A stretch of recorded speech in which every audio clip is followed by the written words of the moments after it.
नमस्कार। Wind turbine दूर से देखने में कितनी शांत और खूबसूरत लगती है ना?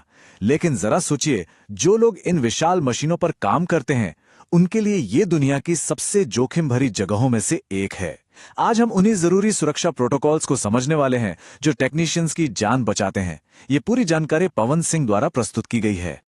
तो चलिए सुरक्षा की इन परतों को एक एक करके खोलते हैं। सबसे पहले हम उस खतरनाक माहौल को समझेंगे, फिर देखेंगे कि सुरक्षा की पहली दीवार यानी फर्स्ट लाइन ऑफ डिफेंस क्या है।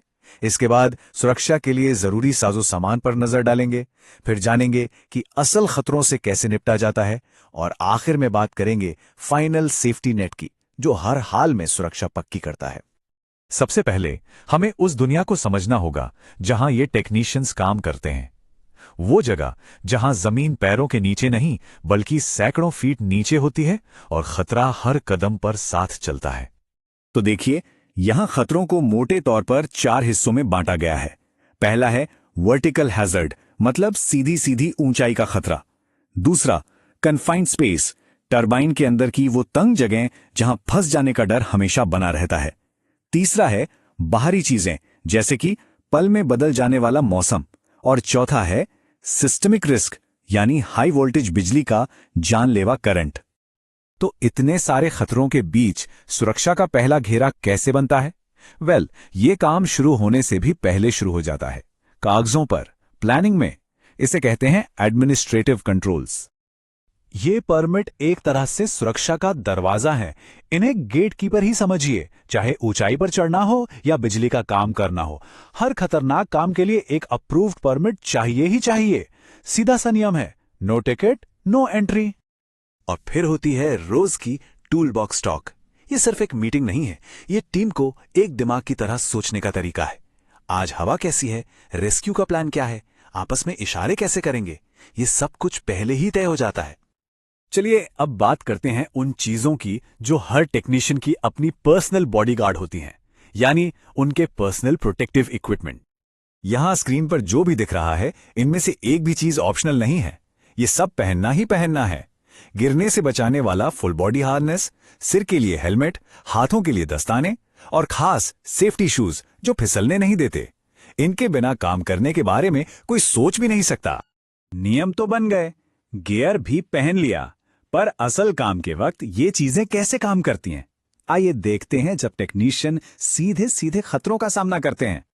हवा जो इन टरबाइनों को चलाती है, वही सबसे बड़ा खतरा भी बन सकती है। यहां हर चीज हवा की रफ्तार पर टिकी है। 9 मीटर प्रति सेकंड से ज्यादा रफ्तार है तो चढ़ाई बंद, 12 से ज्यादा है तो ऊपर नैसल में कोई काम नहीं होगा। और सबसे बड़ा नियम, अगर अचानक तेज हवा का झोंका आए या तूफान की आशंका हो तो सब कुछ छोड़कर फौरन नीचे उतरना है, तुरंत।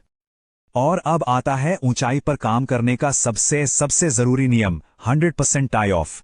इसका मतलब बिल्कुल सीधा है, एक पल के लिए भी, एक सेकंड के लिए भी आप बिना सुरक्षा रस्सी के नहीं रह सकते। आपका कनेक्शन स्ट्रक्चर से हमेशा जुड़ा रहना चाहिए, इसमें कोई समझौता नहीं हो सकता। और ये सब नियम कहां से आते हैं? ये आते हैं कंपनी की एसओपी से, यानी स्टैंडर्ड ऑपरेटिंग प्रोसीजर। और जैसा कि यहां साफ साफ लिखा है, कंपनी एसओपी फॉलो करना जरूरी होता है। ये कोई सलाह नहीं है, ये एक हुक्म है जिसका पालन करना ही होगा। अब बात करते हैं बिजली की, जो एक अनदेखा दुश्मन है। इससे बचने का तरीका है लॉकआउट टैग आउट। सुनने में टेक्निकल लगता है, पर इसका मतलब आसान है। काम शुरू करने से पहले पावर को बंद करो, उस पर ताला लगाओ और एक टैग लगा दो ताकि कोई और उसे गलती से चालू न कर दे। और हां, यह भी पक्का करो कि सिस्टम में जरा भी करंट बाकी ना हो। लेकिन इतनी सारी सावधानियों के बावजूद अगर कुछ अनहोनी हो जाए तो, मतलब अगर प्लान ए और प्लान बी दोनों फेल हो जाए, तब क्या होता है? तो आखिरी सुरक्षा कवच है इमरजेंसी और रेस्क्यू प्लानिंग। मतलब मदद का इंतजार नहीं करना है, मदद पहले से ही तैयार रखनी है। हर टीम के पास एक रेस्क्यू किट होती है और सबको पता होता है कि इमरजेंसी में करना क्या है। तैयारी, रोकथाम और क्षमता, यही 3 मंत्र हैं जो किसी की जान बचा सकते हैं। तो कुल मिलाकर बात यह है कि इस पूरे काम की बुनियाद एक ही सिद्धांत पर टिकी है, सुरक्षा पर जीरो कॉम्प्रोमाइज। यहां सफलता का मतलब सिर्फ बिजली बनाना नहीं, बल्कि हर टेक्नीशियन का हर शाम सुरक्षित घर लौटना है। अगर आप और जानकारी चाहते हैं तो पवन सिंह से इस नंबर पर संपर्क कर सकते हैं। और आखिर में बस यही एक बात दिमाग में रखनी है कि इतने ऊंचे, इतने जोखिम भरे माहौल में नियमों को मानना सिर्फ नौकरी का हिस्सा नहीं है, यह जिंदगी और मौत का सवाल है।